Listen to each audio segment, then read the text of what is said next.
What now? Oh, hello. I'll be 87 in a week. You'll say, my gosh, you don't look like you're 87 years old.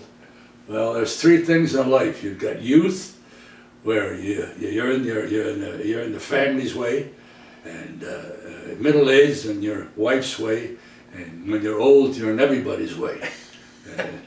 That's the way I am right now. Thank God I have a great family. And Eddie wants me to think back what was my earliest memories. My goodness, Don, I don't know. I can go back, I guess, when I was about 6 years old. Played with my cousin Bob out on Gresham and McDougal. Yeah, that's where your dad's store was, the Italian music and bookshop. Yeah, but he was across the street. They first came to Detroit, Don, when they were in downtown Detroit, on Brevard. Remember Brevard downtown? Yeah, that was the Italian section at that time. Yeah. Now it's the war section. Yeah, it's the war section. Boy, oh, yeah.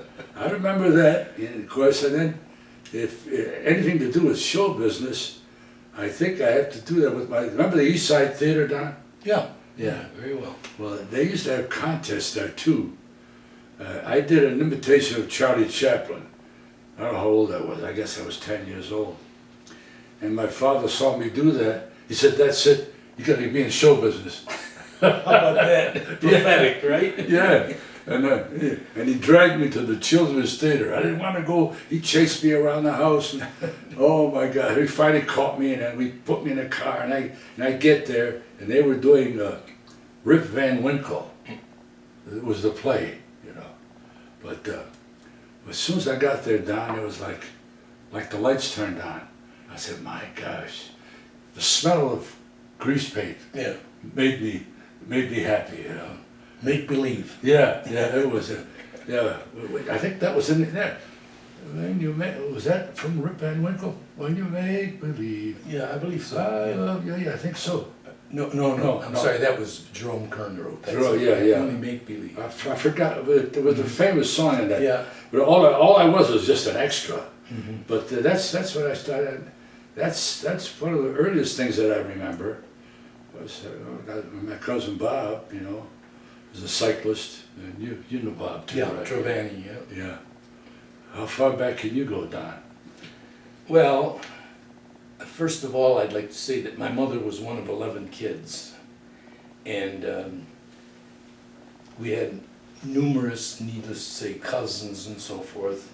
But I was born in Detroit in 1928, December, and I think the first thing that really made some sort of impression on me was it was hard times, and I learned that at a very early age because my father left Detroit because he heard there was some work in Jamestown, New York. Oh, yeah. I remember this, I swear, and he went, I don't know for how many weeks, and when he came home I can remember him and my mother embracing, and you know, it was tough times. It was really, 1929 was the crash, and of course he worked at Ford Motor Company in Detroit, and people don't know now that the automobile companies, when they changed models, they just shut down and changed models. There was no unemployment or anything like that. So it was kind of a bleak picture. There were four of us. I had two brothers and a sister at that time, and things were so bad we had to move in with my uncle and aunt, who just had one child. You know, we lived with them for a while. And another early memory that I have, and I swear I was 4 years old, and my aunt and uncle and my dad and my mother on Easter Sunday were making ravioli. It was like a family affair, everyone around the kitchen table, you know, rolling out the dough and so forth. And here's little Donnie, 4 years old. They had one of these old purses that the breadmen used to have on the side, remember that? Or the Iceman? Yeah. And I was going to put a string through this purse and hang it around my shoulder. And I got a string, and they're all there, grown-ups, and the drawer in the table where they kept the silverware, remember? I opened it up and I got a little paring knife, and I looped the string and went like this, Oh, and yeah, stuck yeah, a knife into my right eye. Oh, yeah, oh, yeah. That's nice Easter Sunday. Yeah, wow, yeah. And at the time, my dad nor uncle, neither one of them had a car, and my dad scooped me up and took the Gratiot streetcar to the Children's Hospital, which was very close to your dad and mom's store. Yeah, yeah. And they thought I would lose my eye. Anyway, I recovered and I got sight. The only thing I got left from that is a crooked pupil, you know, but and it's not as good as the other one. But that's one of my first memories. Yeah. And then, insofar as music is concerned, my dad's brother, my Uncle Ralph, played and taught accordion. And you know, when you have a relative like that, you don't have to buy an accordion. They always, the one that they can't sell, they let you use.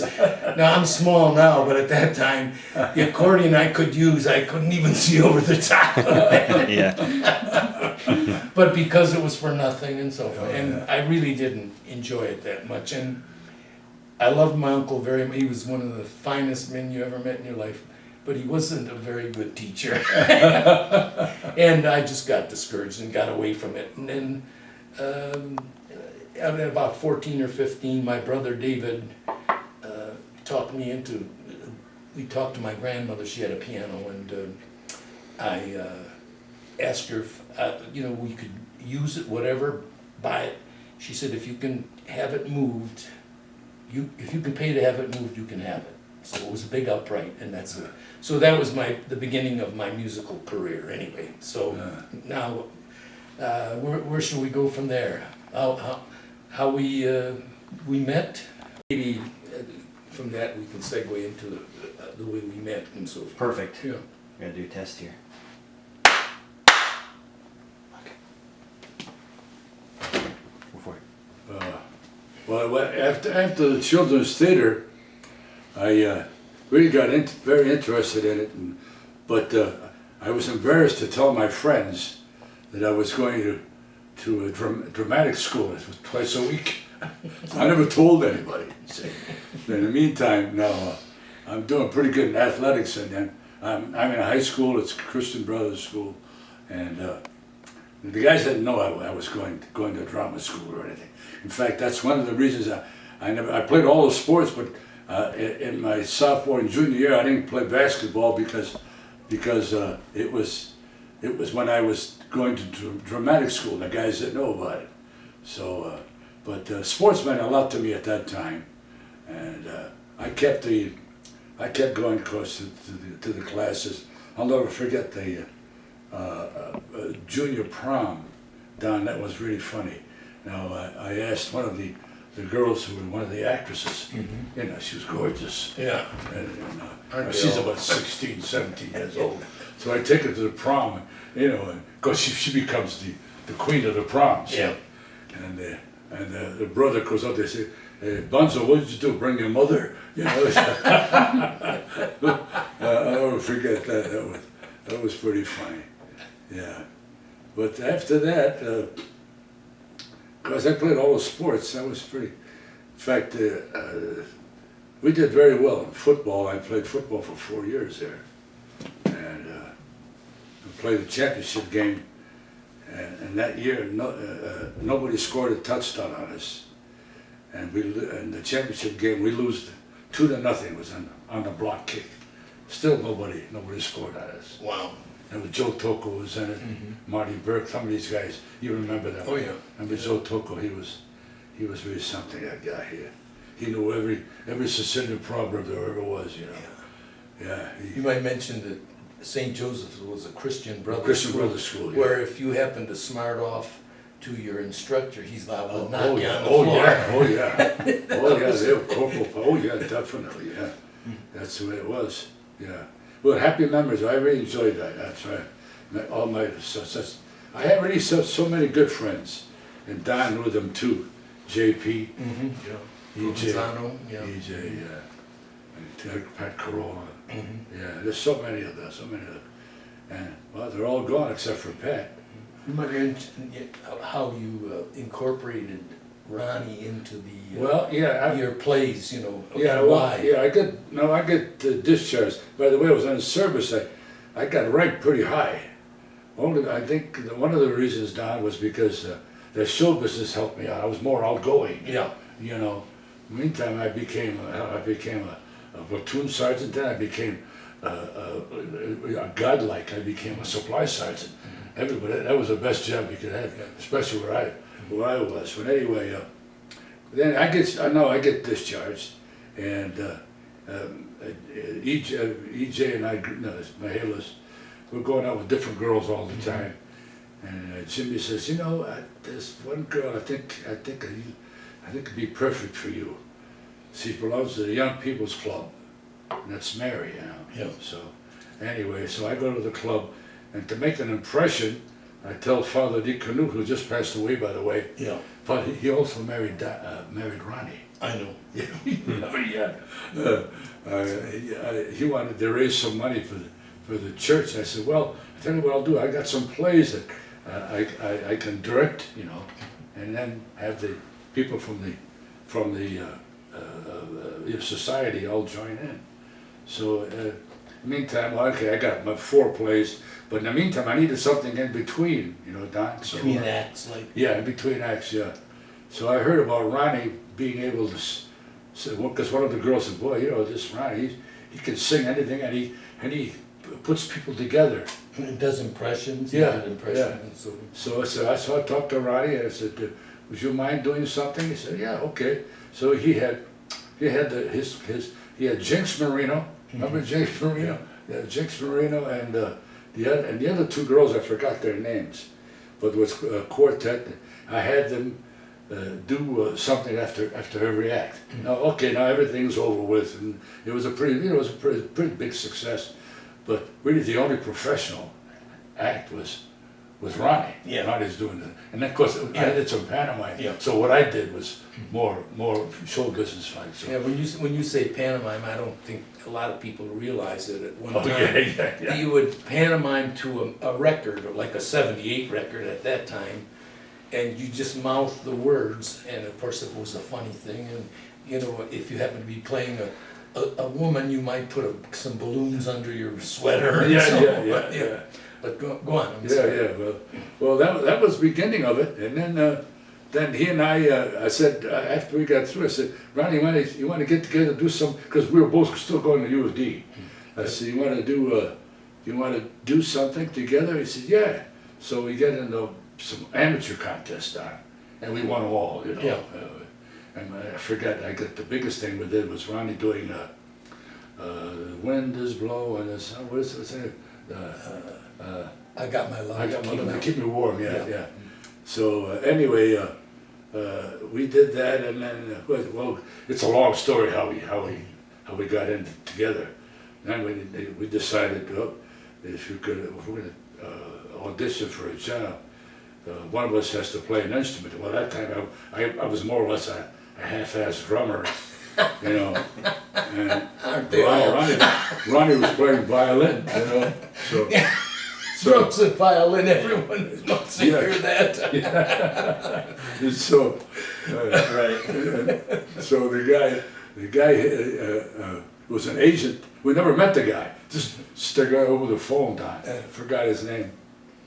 But he That's says, Steve Massey. No. This is before. He says, I got an audition for you guys at a place called Akata Show Bar. I said, oh, okay. So we go down, and now I'm playing drums, and Ronnie's playing guitar. No, not guitar. No. Violin. Oh yeah. Violin. So we auditioned, and Joe Palazzola, The owner of the club. he was cleaning the glass on the mirror there, cleaning it up. Never turned around to watch us. After we get through, he says, I'll call you guys back later. He said, oh, no, it was no good, of course. But we get through, and I said, Ronnie, I think we got the wrong instrumentation. I said, so we better decide on. Ronnie said, okay, I'll take up guitar. I got this. I don't know who taught him. The Bruce guitar. Oakley. Yeah, Bruce Oakley. Yeah. And I took some lessons with Joe Pizzameni. Mm-hmm. You know, On bass. On bass, yeah. So at least that was a little bit better, you know. So, and then we went back to the audition again. This guy calls us up. It's a kind of show bar. I said, well, we were there before, but well, we'll go back anyway, see what happens. So now we auditioned again, and Joe's there. After we get through, he says, were you guys here before? I said, no, I don't wait. He said, well, okay, but you can start the weekend or something. So now Ronnie's sitting down with a little amp down. Yeah, that little doctor box. Yeah, It was about this big. Yeah. The amp. Yeah. And I got the bass over there. And the 2 songs we learned were I Surrender Dear. I forgot the other one. The Man I Love. Man, I love that. Yeah. But we hired a piano player to play with us. I forgot, there's a Polish kid. So anyway. So, Kenny Jankowski. Yeah. Good. See, I remember those. Yeah. So anyway, and we had a few pantomime routines worked out. So we did our 2 numbers, and then so we'll be right back. And Kenny Jankowski's playing the piano, and he's playing and playing. And 15 minutes go by, 20 minutes go by, and Joe says, "What the hell's happening here?" You know. So we finally get out there, and I forgot the first routine we had, but the piano had the lid up. Yeah, the grand piano. Yeah. Mm-hmm. So we're going through the routine, nothing's happening, and Ronnie happens to hit the little statement, and it hits him on the head. That's the only laugh we got.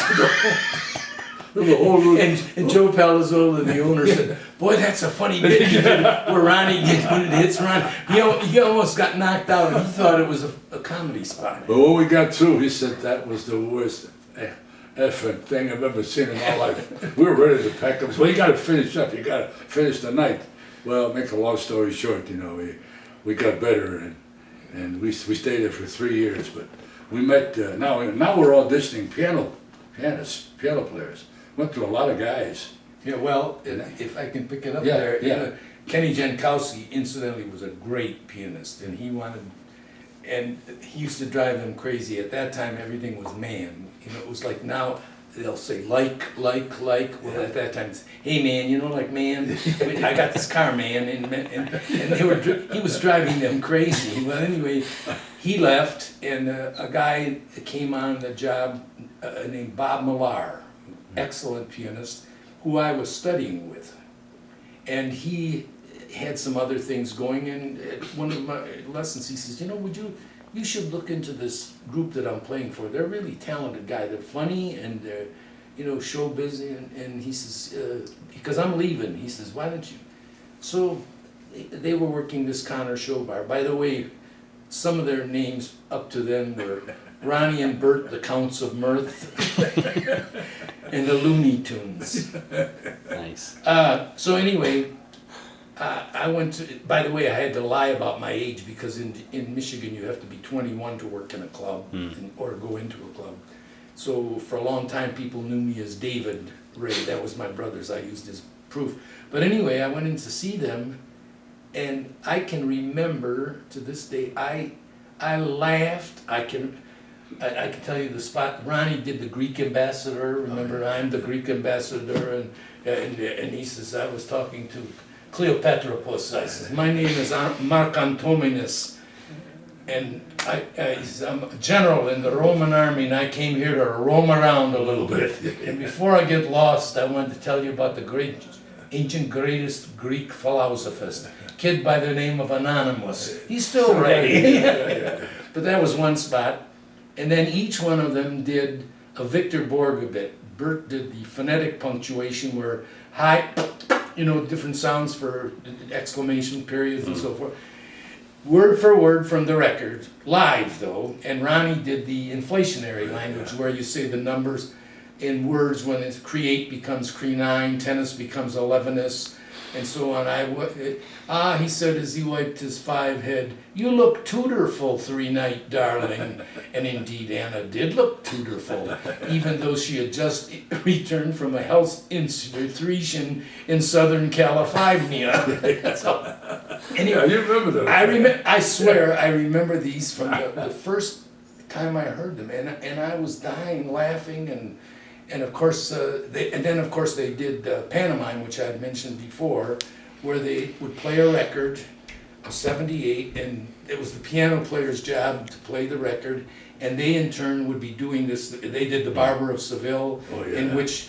But actually shave him. Yeah, he had a razor about this long, made out of wood, and he's shaving him, and and the guy's Ronnie is like, he's gonna cut my throat, and that kind of thing. So anyway, oh, by the way, before I saw the show, and then I auditioned for them up at Burt's mother and dad's store. They lived above the store, and they had a grand piano, and Ronnie asked me if I could play a song called "You Go to My Head," and I played it, and that was, as far as Ronnie was concerned, I mean, he was probably one of the greatest singers in every style. Absolutely. Very talented, very funny guy. He could write songs, wrote great parodies, songs, right? Parodies, and it was really a privilege to work with both of them. And of course, I started working with him. I think I was making $45 for 3 or 4 days a night, and then, but I thought they were crazy. After we'd finish at 2 o'clock in the morning. They go to a restaurant and eat in a restaurant and pay for the food. I'll never forget. I got home and I told my brother David. I said, Dave, they're nuts. They go out and eat in a restaurant. They pay. I hadn't eaten in a restaurant prior to that, I don't think. Right. But anyway, maybe we should leave that for now and then go on to some other. Yeah, let's hold it right there for a minute. Cool. Okay. We're have to do some adjustment here. Yeah, I wanted him to join, Paul's theater group. But he never got it. Yeah, no, you can do that. Alright, just standing on that. Alright, you guys are ready anytime. Yeah. So you can pick up from Oh, okay. Ronnie. Well, we worked at Connor Shoe Bar all those years, but we worked there 6 days a week, and we had a lot of business. We do, and our counterparts were the 4 freshmen who worked on the west side. Yeah. And then for a while, they would come there on a Monday, and we'd go at the Crest Lounge on that Monday too. Yeah. Yeah, when I talked to Flanagan, he still remembers all that. Yeah. And you say Billy Crist used to watch them and sing the fifth part. And sing the fifth part. We'll get Billy Crist in. Yeah, we later got on. Billy Crist in. But anyway, while we were working there at the Connor Show Bar, at the time we didn't take it too seriously, but Burt came up with the idea that there were many acts that would take like a ethnic song, an Italian song, and put English lyrics to it, or vice versa.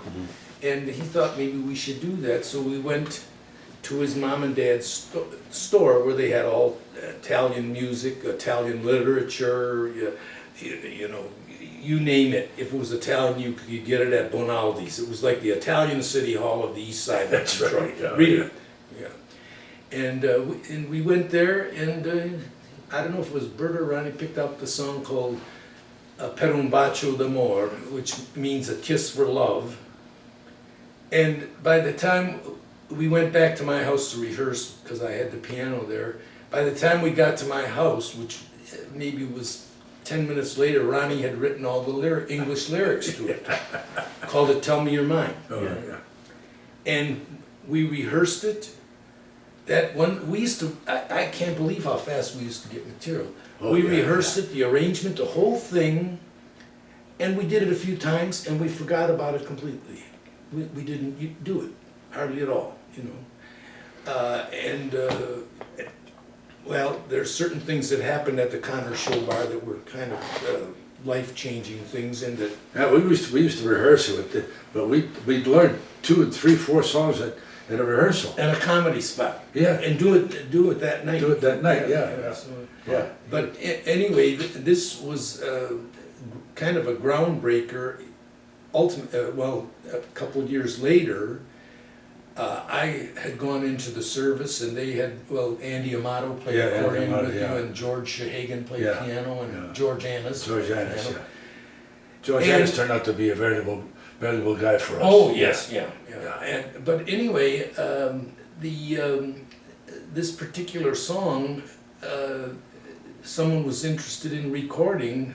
I said, no, I want to do a record and give it to the fans, because Ronnie was being drafted. Yeah. See? Yeah. So we went to record. By the way, that's where Motown does the recording. Yeah. And now they're widening the streets there, Yeah. and they're thinking of destroying them. But that's the same studio down Universal, Yeah. where we recorded. Mm-hmm.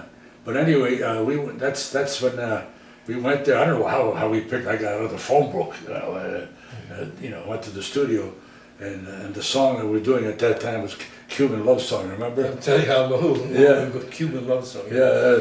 So anyway, we go there, and now I'm still playing bass. Ronnie's playing guitar, and George is playing piano, of course. That was We in the hired a service at drummer that time. too.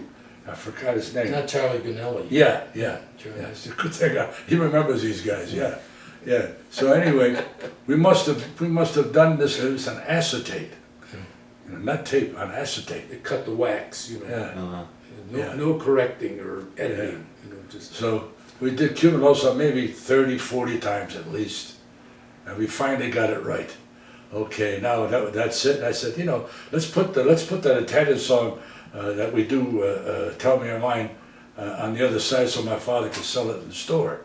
So we recorded at one time, and then what's his name? The Joe Syracuse. Yeah. Yeah. He says we get through, and I'm paying him for the session.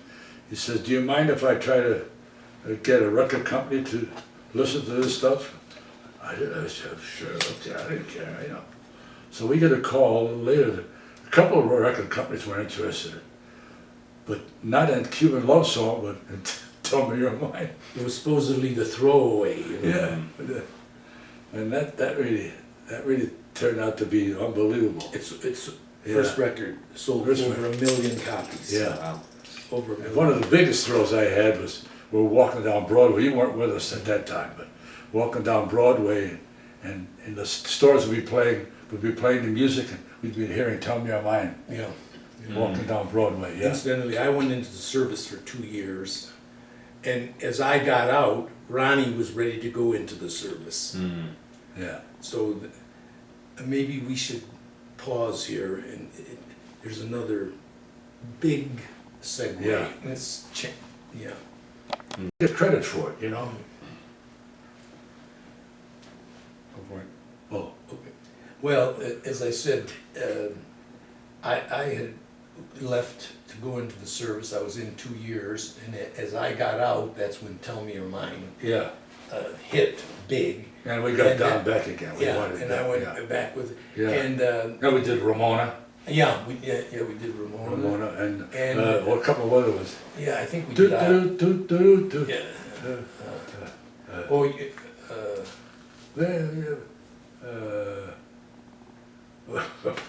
We did about 3-4 songs. Yeah, You and I yeah. were doing all the background. Yeah. Toot, toot, toot. Yeah. Du Toit. Du Toit, yeah. Du Toit, yeah, that was a Toit, little yeah. bit background thing. Yeah. But anyway, Ronnie, at this point, by the way, I want to digress a little bit. I just want to dwell on Ronnie for a little bit. He had no musical training whatsoever. He remembered every song he heard, the lyrics and the melody.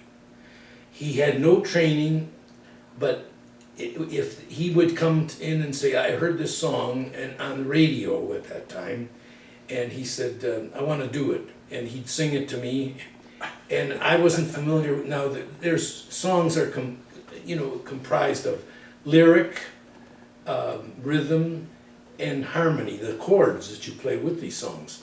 Now Ronnie had no idea what the names of the chords were, and I had no idea, because you can play so many different chords with a melodic line. And he would say, no, and he'd be singing the song, and I'd play it. He said, "No, that's not it." And of course, forgive me, but Ronnie, was very short-tempered. I thought he was crazy. I thought he hated me at first because, no, and I try something, he said, no, goddammit, that's not it. And, no. And then when I hit the chord that was the right chord, he said, that's it. But he had no, as a matter of fact, when he was in high school, he played violin in the orchestra. He couldn't read a note. He's playing in an orchestra, and that's all he did. He would just kind of move the bow and listen to the girl that could read. Wow. And once she played it once, he would play it. Yeah. He could do it. He was a phenomenal, and of course this applied to art, painting, Natural. and also he was a sculptor. He was probably the most talented man. No, not probably.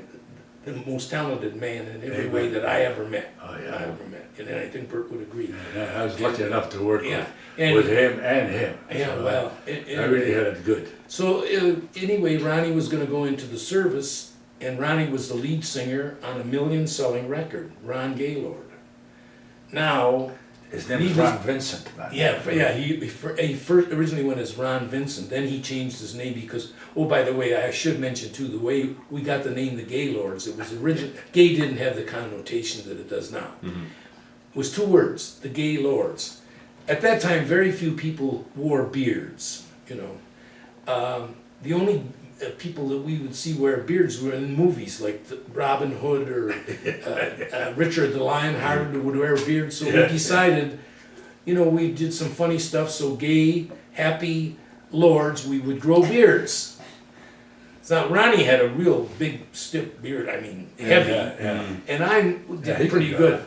But Burt, could grow a beard. he would have one hair this over here, a long one, and one over there. So that, but anyway, Ronnie was sharp enough to take that name and use it as his last name, which was a logical thing to do. Well, how he got the name too, the words, two words together, it was one New Year's Eve, instead of putting the gay lords, they ran the ad, gay lords with the name together. Yeah. So we said, how the hell with it? So we left that name alone, just like that. So now Ronnie is about to go into the service, and Burt and I, you know, we were, you know, in a sense, he was going to serve 2 years. We were going to just kind of wait or pick something up until he got out. But of course, we had a hit record, and It was a big record, too. big. I mean, well over a million seller. Wow. Well over.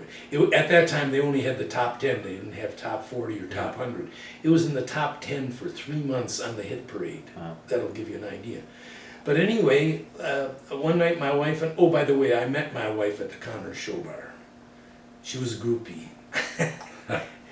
Yeah, that's where I met her, and Ronnie met his first wife with her. They were girlfriends, you know, and we both got married and so forth. And anyway,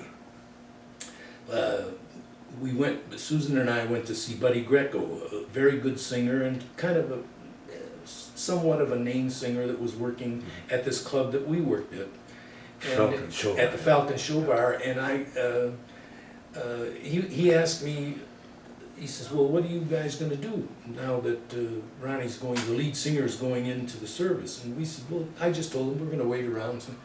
And he said, you know, that's not the way show business works. He says, when you have a hit like that, well, to make a long story short, after work, we had breakfast and we went to his hotel room, and that's when he came up with this, just off the cuff, this idea that he, like having a show saying the Gaylords, because we had the notoriety, we had the big hit record, which they were playing constantly, and he would put together a package like Buddy Greco with the Gaylords. He says, I know it can be sold, and he says, I'm looking at it selfishly because I can be working in spots that you guys can get that I normally couldn't get into. He came up with this idea, and it was about 4 a.m. I called Burt. He lived on the other side of town, and I think Pam had just been born around that time.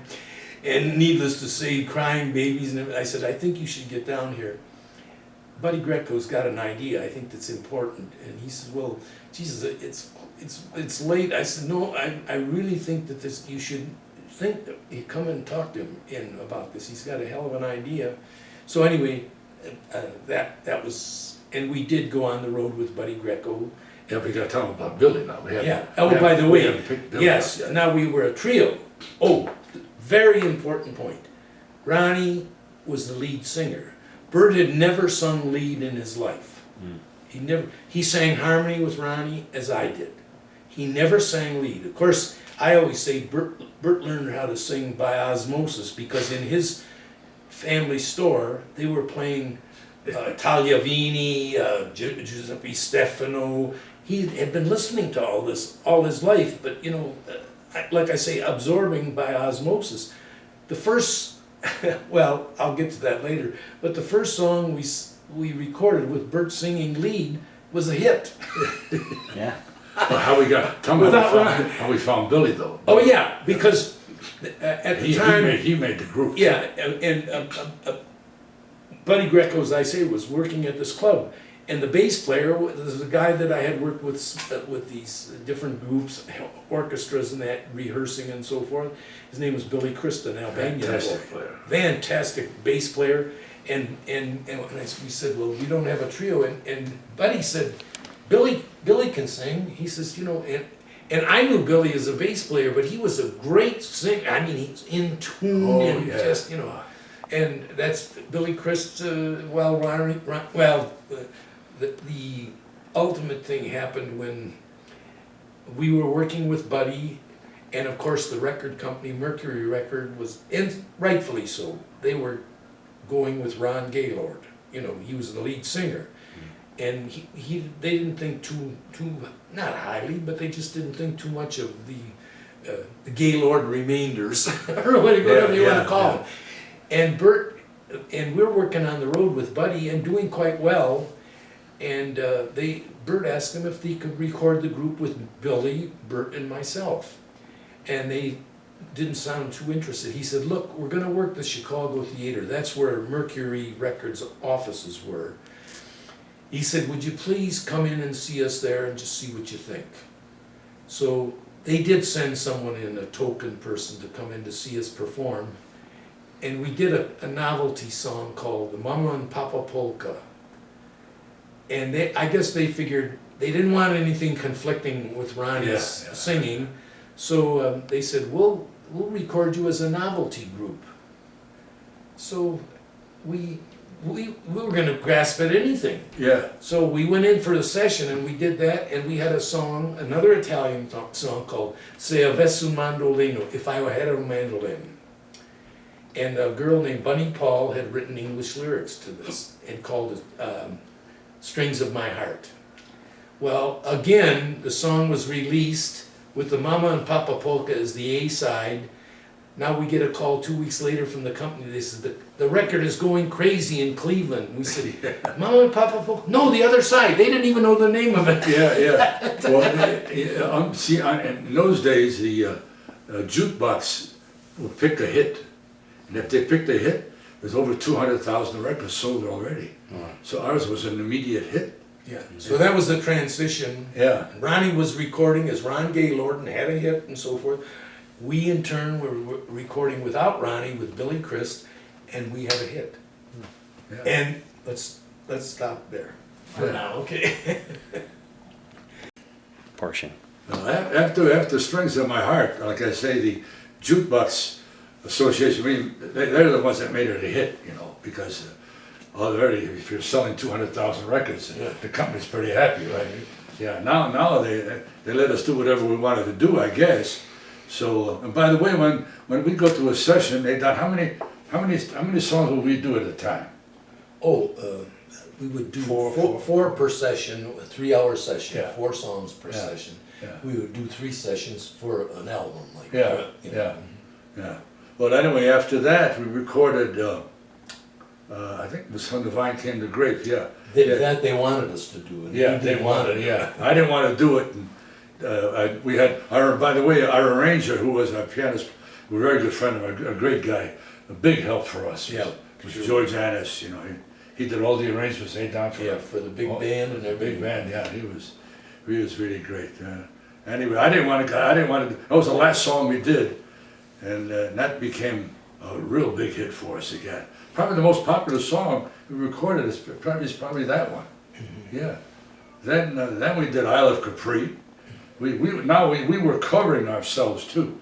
we didn't give the songs a chance to run out, you know. That we go one on top of the other. Then they called us in. Now we're doing real good. They called us into New York to do a cover song called "The Little Shoemaker," which a lot of people had done. I didn't realize how many people recorded Eddie it. Fisher and Yeah. I think was it Petula Clark or one of Petula those? Clark did it, yeah. Anyway, but Hugo Luigi needed some Italian words to that particular song. I just helped him with a few of the words in it, and again, that became a hit right away, right, Don? Within, we recorded it and then we went on the road with Don Cornell. Don Cornell, yeah. A week later, it was a smash. They knew it was a smash. Wow. And incidentally, we started this, most of the stuff we would start in English, Tell Me Your Mind, Per un bacio d'amore, Oh My Wonderful One, it started that way. Yeah. Isle of Capri, it was on the Isle of Capri. This song we started in Italian. Le scarpine per ballare, ballare. The nerve became a smash. Yeah. And we had a little funny story. We had a good friend of Don and Billy's, was a drummer walking in New York at that time. Yeah, told them that story. That was pretty funny too. Well, Art Mardigan. Yeah, Art Mardigan, yeah. Stone jazz drummer. And of all things, of course, when I say Stone, he was heavy into drums, but he was a great drummer, a jazz drummer. And Billy, we were walking down Broadway, and he said, "Hey, Art Mardigan," because he was from Detroit. And Art said, "Yeah, Billy, like, what you guys doing, man? Man. Yeah. And Billy says, "We're going to do a recording session tonight." He says, "Maybe I can get you on the session." He said, "Yeah, man, that would be great, Billy." So, anyway, we told the producers, Hugo and Luigi, by the way, two Italian guys that were very successful with Mercury Records. And they said, tell him to come to the session. So he gets there real early because he wasn't a very good sight reader. He says, "I want to get there." And he sets up all his drums and everything. And they come in and he said, "Art, you will play woodblock." Because, like a shoemaker, pop, pop, and we go tap, tap, tap,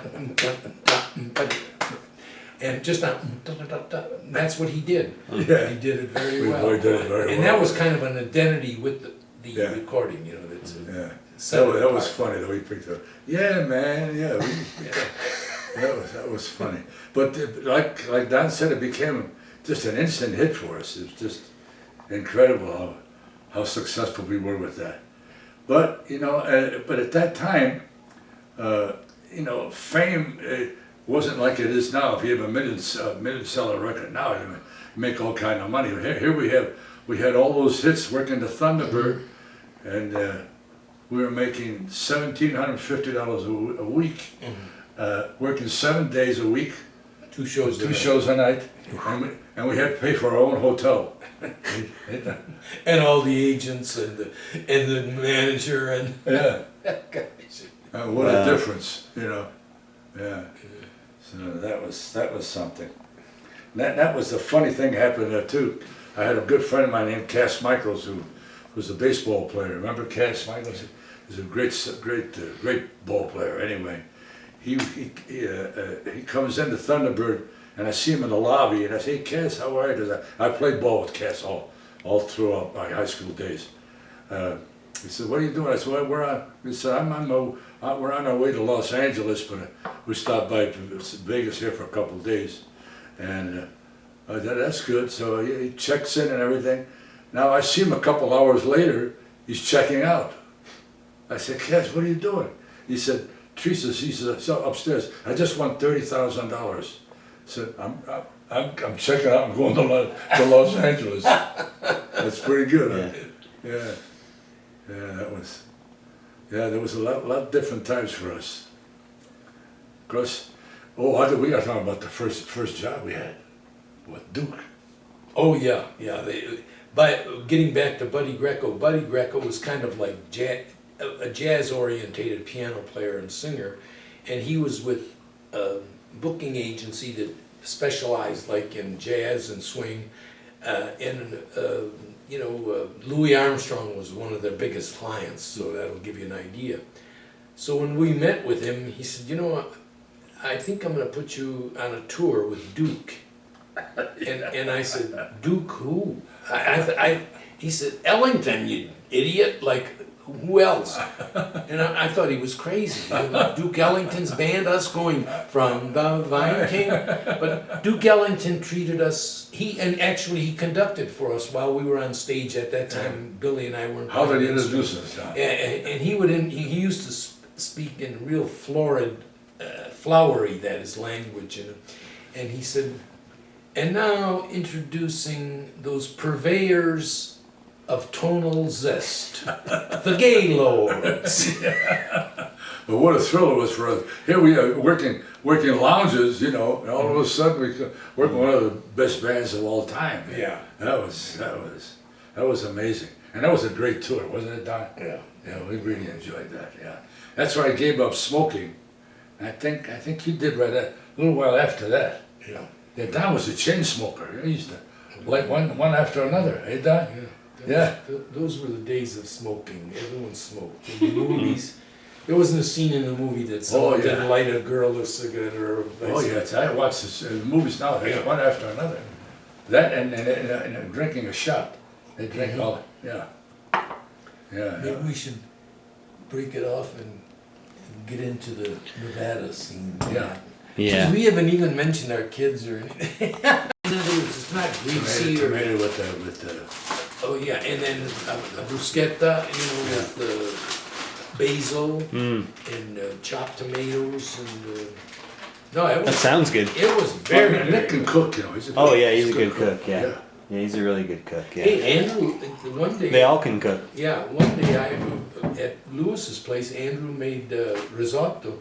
That was the best risotto I've ever eaten. He Really? said that the guy from the El Dorado his friend, gave him the recipe for it. Oh wow. It was the best No, risotto. he wants I us ever- to go down and have dinner, with Yeah. that guy. Yeah, the chef down there is really good, I That's his guess. friend, yeah. Yeah, he's really good. Well, Andrew knows how to make friends, though. Oh yeah. He's Yeah. very personable Yeah, for sure. he sure is, yeah. Yeah.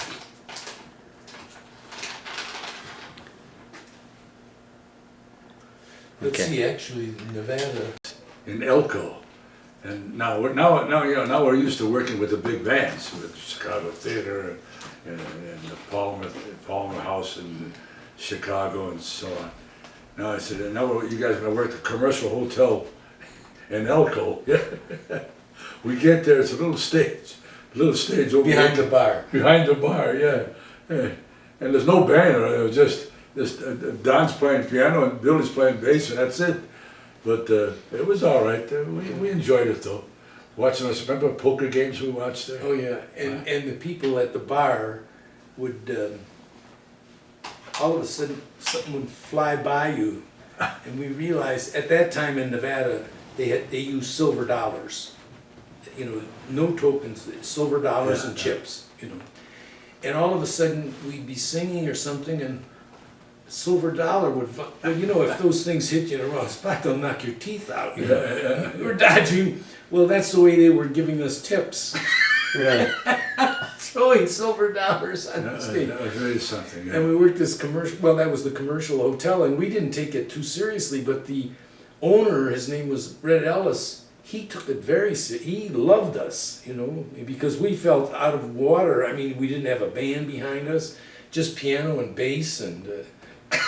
When I think about it, but that was our baptism of fire in the lounges in Las Vegas. I mean, that is in Nevada. Yeah, in Nevada, yeah. And then, well, let's see. We had worked the big room at the. Well, then we did we do the movie about that time?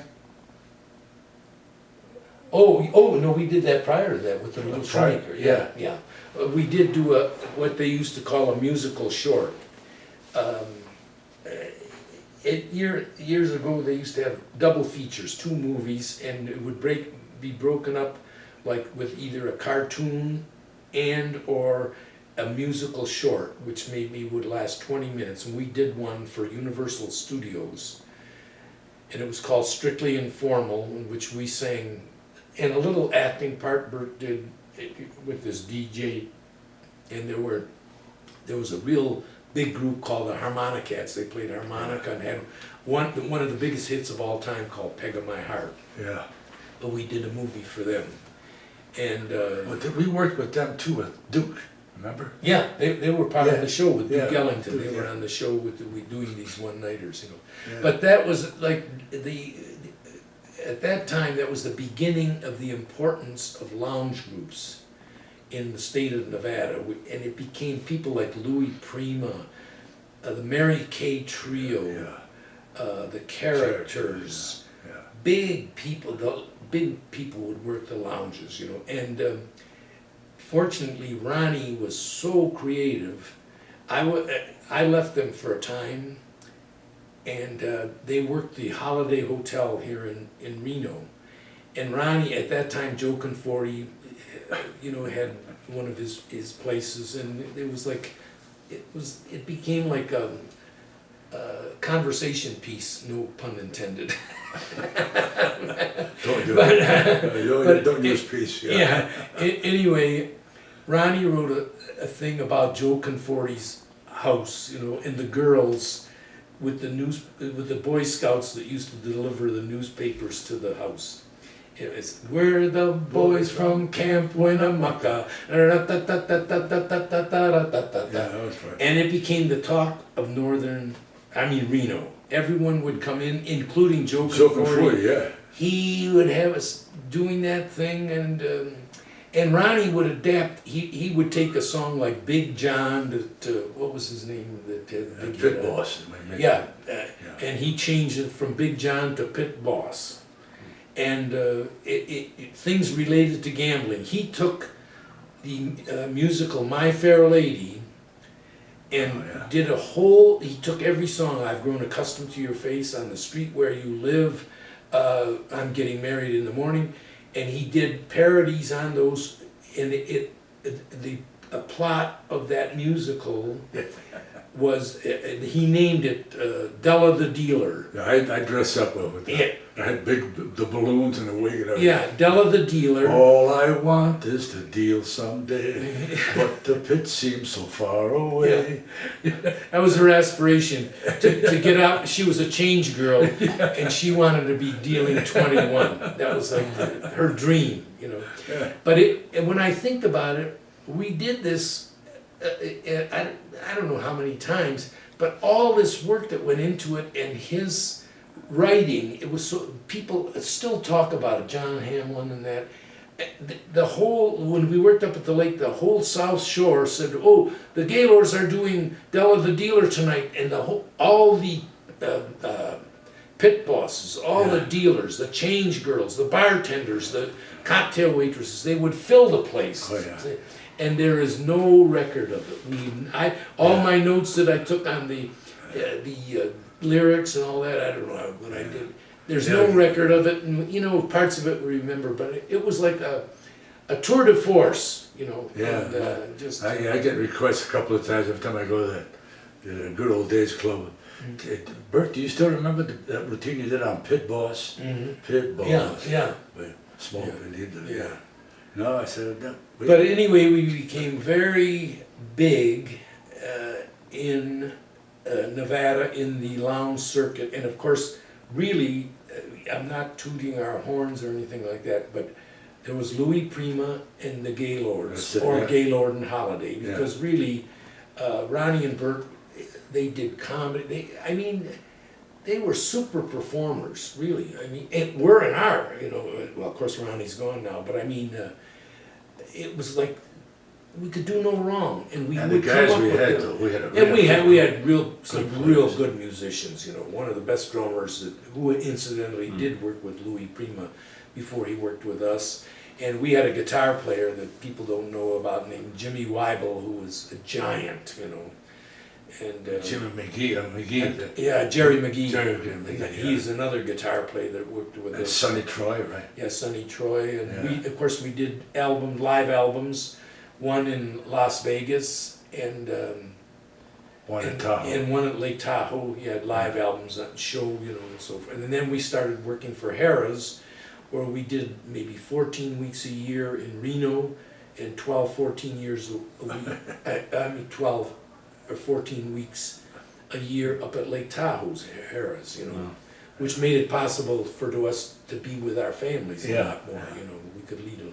Yeah, it was hard work though. 3 shows a night we do, Yeah. 6 days a week. And then like jerks, we used to drive from Reno to Tahoe. Never. That's Yeah. before they had the wide road, Yeah. you know, the dual, Yeah. putting chains on, we were crazy. Nuts. Yeah. When you're young, you don't know how stupid you are. Yeah. Yeah, that was really Well, something. Well, Harris was really a great place to work. I mean, then we had the power with the pen. Hey, Don. Oh, that was. And of course, you were part of the golf tournament every Oh year. yeah, the golf tournament. I played with everybody. Yeah, that was.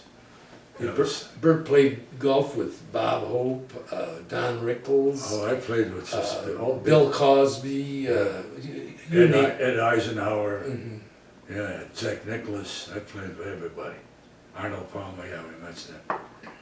And Ray Bolger. Played with him. And Ray Bolger always had his butler with him all the time. Yeah. Doesn't everyone? Yeah. Bob Newhart. Bob Newhart was a very good player. And then I played with. I had some funny times with Dick Shawn and Buddy Hackett played together. Mhm. And Dick Shawn was a great player. Talked all the time, Don. But as soon as you're ready to hit the ball, he was quiet. Pop, you'd hit it. But as soon as the ball's in the air, he's talking already. I mean, I never stopped talking. He had a funny act too. Oh, yeah. Yeah. Now let's stop there for a second. Sync this up again. Do this one more time here. Okay. Go. Yeah, we neglected to touch another part of the entertainment, like TV.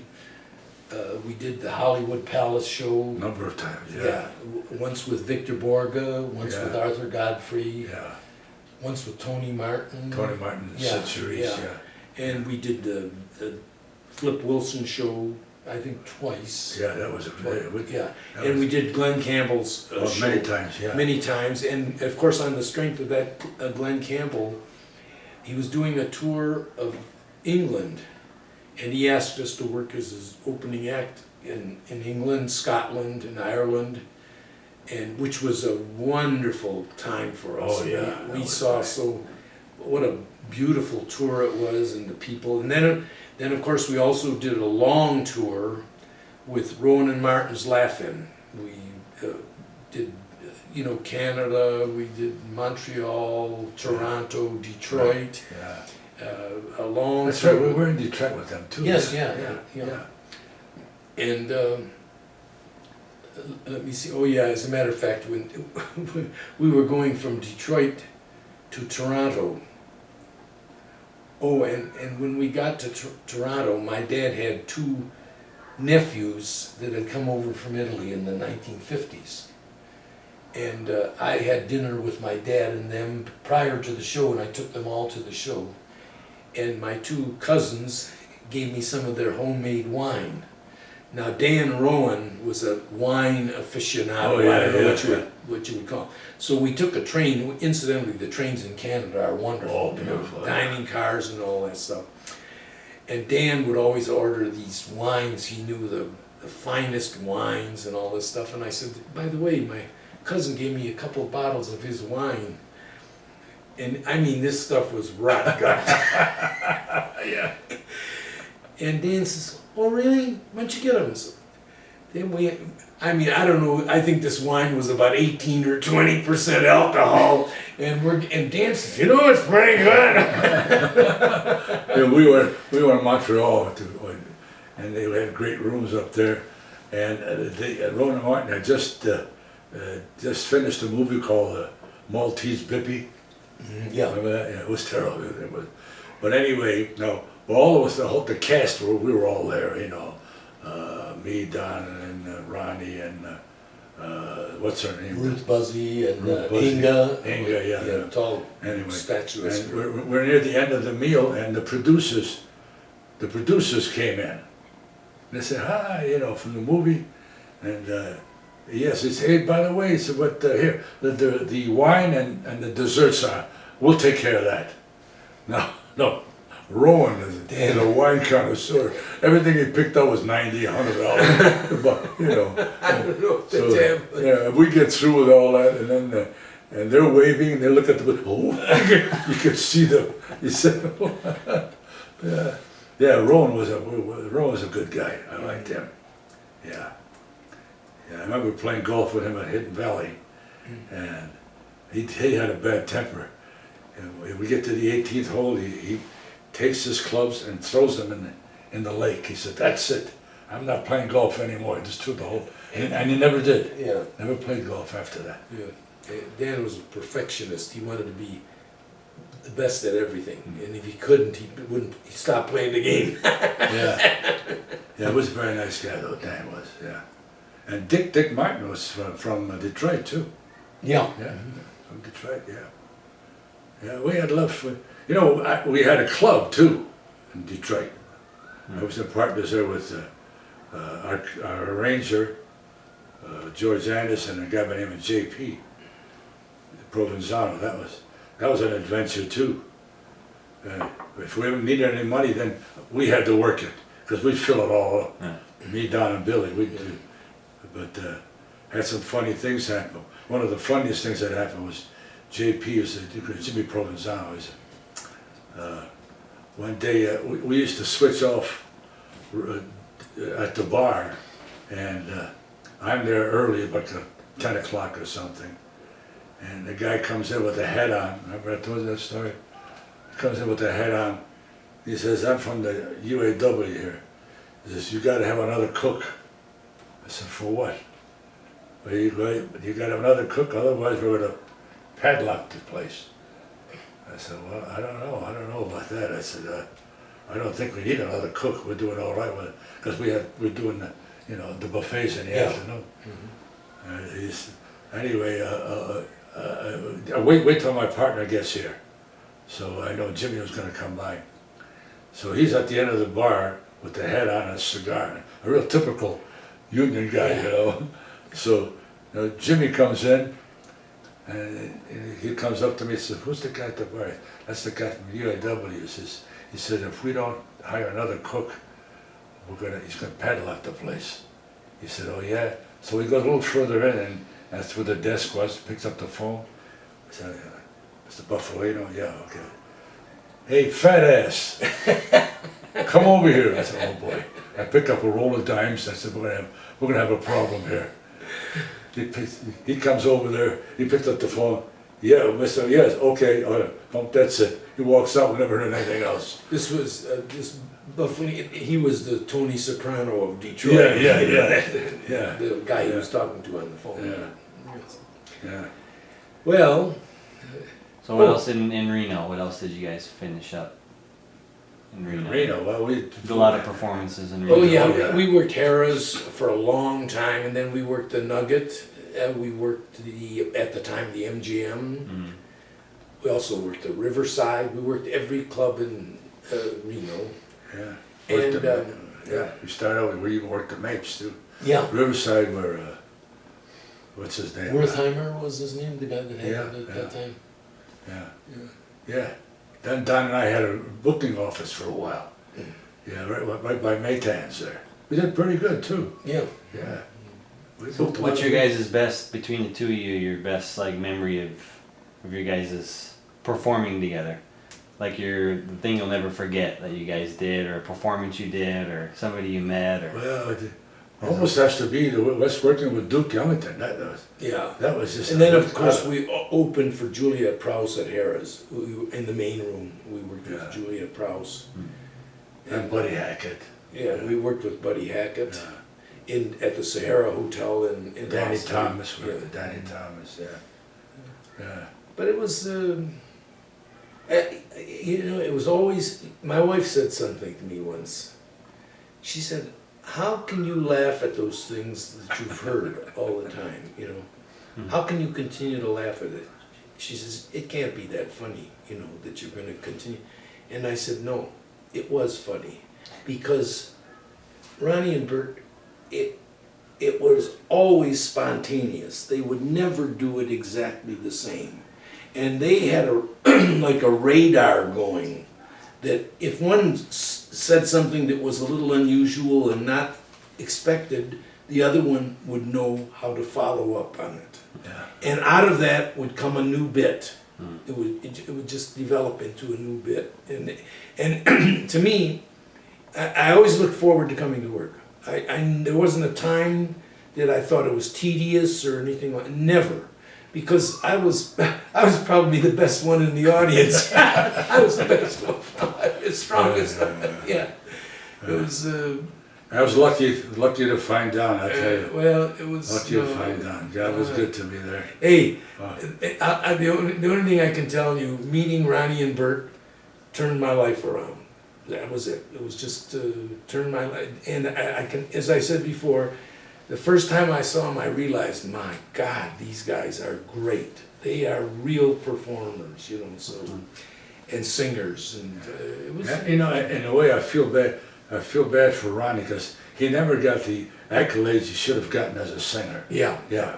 You know. Yeah, people like Vic Damone, who was one of the top singers, he said, the best singer in the business is Ron Gaylord. That was it. And of course, he worked, recorded for the same label we did. But he always said, he says, Ron Gaylord is the best singer in the business, you know, just... Because he could sing anything. Yeah. Yeah. That covers it pretty well, I think. We're still around, that's the main thing.